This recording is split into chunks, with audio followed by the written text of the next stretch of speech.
Welcome back, everybody. A lot to get into tonight. Tulsi Gabbard's latest goings-on, an all-white cult community, updates on quote-unquote Alligator Alcatraz. But let's start with something a little bit different, and that is Jaden put together for me some hate comments. We read on the bonus show feedback that is usually pretty positive, but we have the examples of people being very upset with me. And we'll start with someone named something. I think Monica was her name, at least her first name.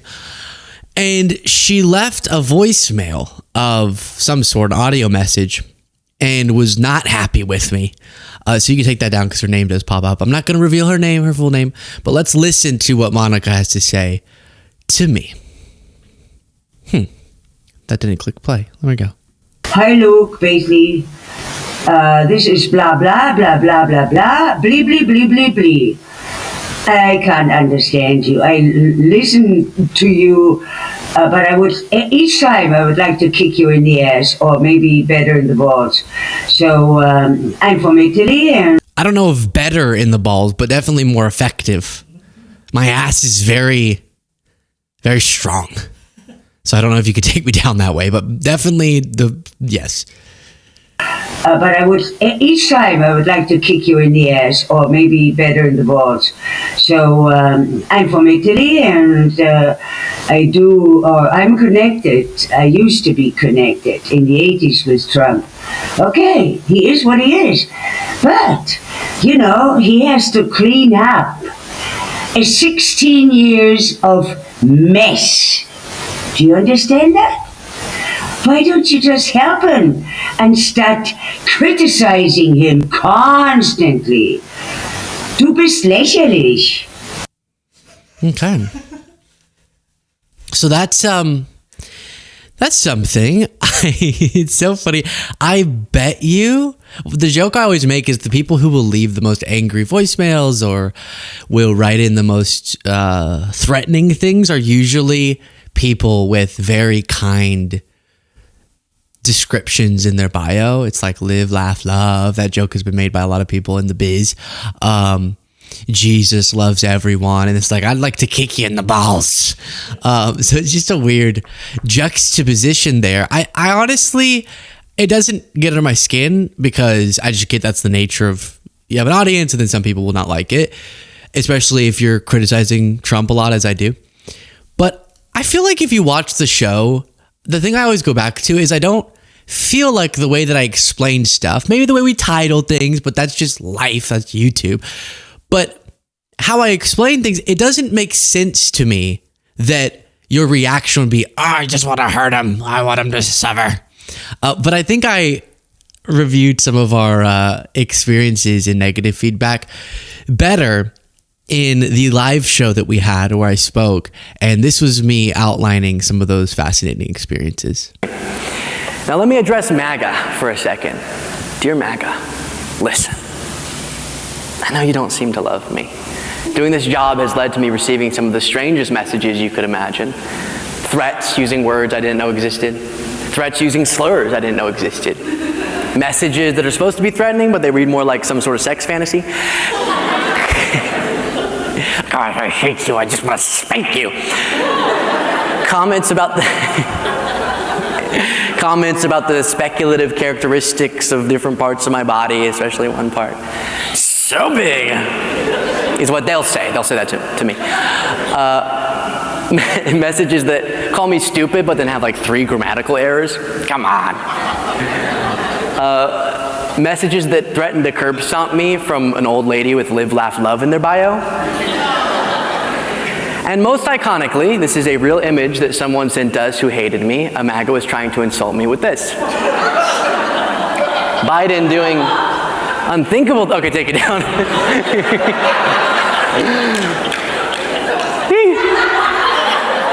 All right, I see the tech, guys. Okay. But about 3 times before the show, different people said, we're sure we're going to do that part. We're going to leave that in. But I just want you to know, MAGA, I'm finally responding to... Okay, and then it goes on from there. What a night that was.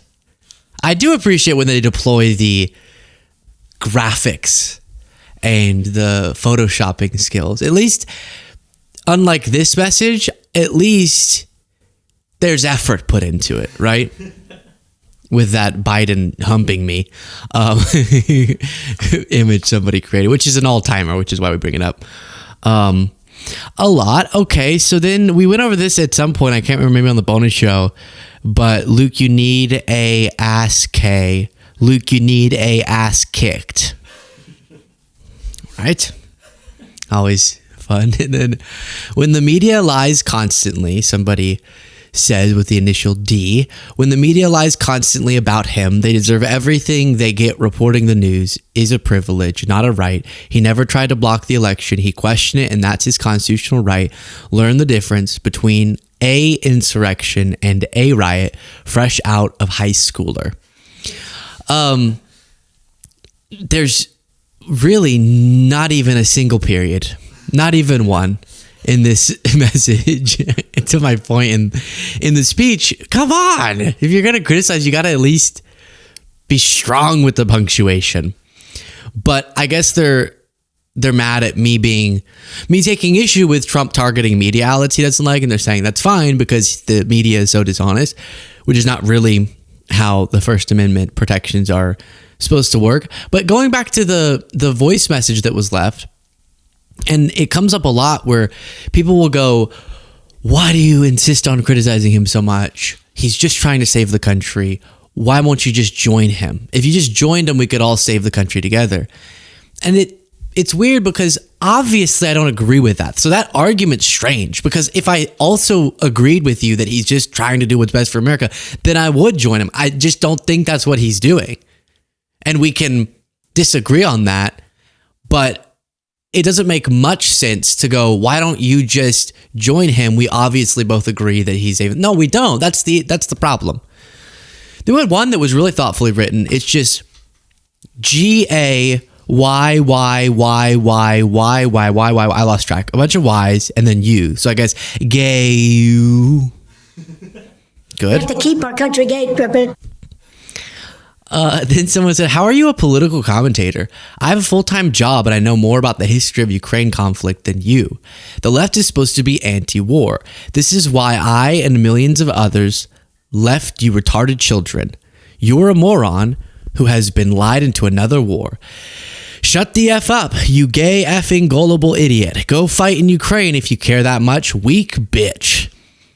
Well, it's not about getting into... I would love to test the Ukraine history thesis there that he's presenting, but it's not that we are getting ourselves into another war. It's that, again, you and I disagree on what is going to prevent war. I think preventing Russia's war of aggression without us having to directly involve ourselves and just supplying aid. Again, we spend trillions of dollars, within that hundreds of billions of dollars, every decade on our military budget. A lot of what we're doing there is making sure that we're geopolitically positioned and advantaged against our adversaries.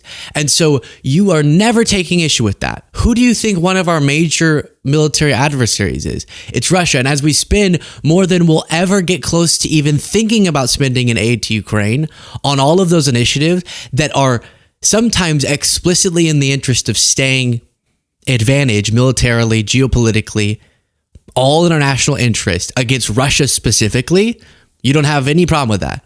But then when we have the most simple and effective way with a tiny percent of that to push back against Russia's aggression, that is bad for our allies, bad for us, destabilizing of Europe, not good economically, etc. Now all of a sudden we have a problem and it's us getting into a war. No, it's us trying to prevent getting into such a war. So there's some fun things. That's what the more angry subset of the audience, if you can call it that, is up to. Share your thoughts in the comments. Oh, and make sure to click the subscribe button.